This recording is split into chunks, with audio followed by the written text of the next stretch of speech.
মুখ্যমন্ত্রী অসত্য ভাষণে পটু। তিনি নবান্নে বসে দলীয় কর্মসূচি, কেন্দ্রের সরকারের বিরোধিতা সমস্ত কিছু করেন। রাজ্যে জেলাভিত্তিক প্রশাসনিক বৈঠক করেন, সেখানে বিরোধী দলের বিধায়ক এমপিদেরকে ডাকেন না। টি অ্যাডভাইজারি বোর্ড করেন, সেখানে বিধায়ক এমপিদেরকে বিরোধী দলের তাদেরকে অন্তর্ভুক্ত করেন না। বিভিন্ন রোগী কল্যাণ সমিতি হয়, সেখানেও বিরোধী দলের বিধায়ক এমপিদেরকে অন্তর্ভুক্ত করেন না। ফলে মুখ্যমন্ত্রী কি বলছেন তার উপরে সম্পূর্ণ বিশ্বাস করা খুব কঠিন। এর আগে তিনি বলেছিলেন যে ঝাড়খণ্ডের মুখ্যমন্ত্রীও এই নীতি আয়োগের সভায় যাবেন, কিন্তু তিনিও যাননি। ফলে ভেতরে কি হয়েছে সেটা যতক্ষণ না পর্যন্ত সরকারি স্তরে কোনো বিবৃতি পাওয়া যাচ্ছে, ওনার বক্তব্যের উপরে মন্তব্য করাটা খুবই কঠিন।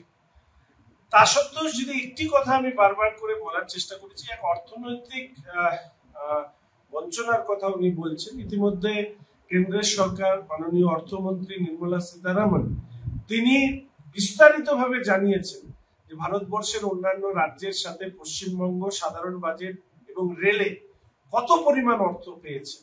কিন্তু একটি ঘটনা মুখ্যমন্ত্রী সামনে আনছেন না, সেটা হচ্ছে যে ভারতবর্ষের তিন ধরনের সরকার, কেন্দ্রের সরকার, রাজ্যের সরকার এবং তৃতীয় স্তরের সরকার, যাকে আমরা পৌরসভা, পঞ্চায়েত, পৌর কর্পোরেশন হিসেবে চাই। 2011 পরবর্তী এই অর্থনৈতিক অবরোধ করবার মধ্যে দিয়ে সেন্ট্রাল ফিনান্স কমিশনের টাকা আটকে রেখে, এসএফসি স্টেট ফিনান্স কমিশনের টাকা আটকে রেখে, রাজ্যের প্রকল্প থেকে বঞ্চিত করে বিরোধী দল অর্থাৎ ভারতীয় জনতা পার্টি হোক বা বামপন্থীদের যে পৌর বোর্ড হোক কি কংগ্রেসের হোক, এই সমস্ত পৌর বোর্ডগুলি এই তৃণমূল কংগ্রেস তারা তথাকথিত উন্নয়নের যজ্ঞে সামিল করার নাম করে এই বোর্ডগুলি দখল করে। তাহলে পিপলস গভর্নমেন্ট, যেটা পৌরসভা এবং পঞ্চায়েতে তিনি যে পদ্ধতিতে দখল করেছিলেন, সেই কথাগুলো কি মাননীয় মুখ্যমন্ত্রী ভুলে গিয়েছেন? নিশ্চয়ই তার মনে আছে। কেন্দ্রের সরকার অনেক উদার বলে পশ্চিমবঙ্গের প্রতি, সে আবাস যোজনায় হোক, 100 দিনের কাজের প্রশ্নে হোক, জল জীবন মিশনের প্রশ্নে হোক, প্রতিটি ক্ষেত্রে পরিকাঠামো, রাস্তাঘাট উন্নয়নের ক্ষেত্রে হোক, জলের মতন টাকা দিয়ে গিয়েছে। আজকে গঙ্গার তল দিয়ে মেট্রো চলছে কেন্দ্রীয় সরকারের উদ্যোগে। ফলে বঞ্চনার যে বক্তব্য, সেই বক্তব্য যে সঠিক নয়, ইতিমধ্যেই সেটা নির্মলা সীতারামন, আমাদের মাননীয় কেন্দ্রীয় অর্থমন্ত্রী, বলেছেন। তার পাশাপাশি মুখ্যমন্ত্রীর যে স্বীয় চরিত্র, অর্থাৎ তার দলের যে চরিত্র, সেই দলের চরিত্র অনুযায়ী তো নীতি আয়োগ চলবে না। নীতি আয়োগ তো নিশ্চিতভাবে ওনার দলীয় বক্তব্য রাখবার জায়গা না।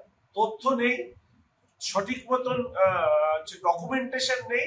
শুধু টাকা চাইলে তো হবে না, টাকার সাথে সাথে কোটি কোটি টাকার যে দুর্নীতি এই পশ্চিমবঙ্গে কেন্দ্রীয় সরকারি প্রকল্পে হয়েছে, তার উত্তর কে দেবে?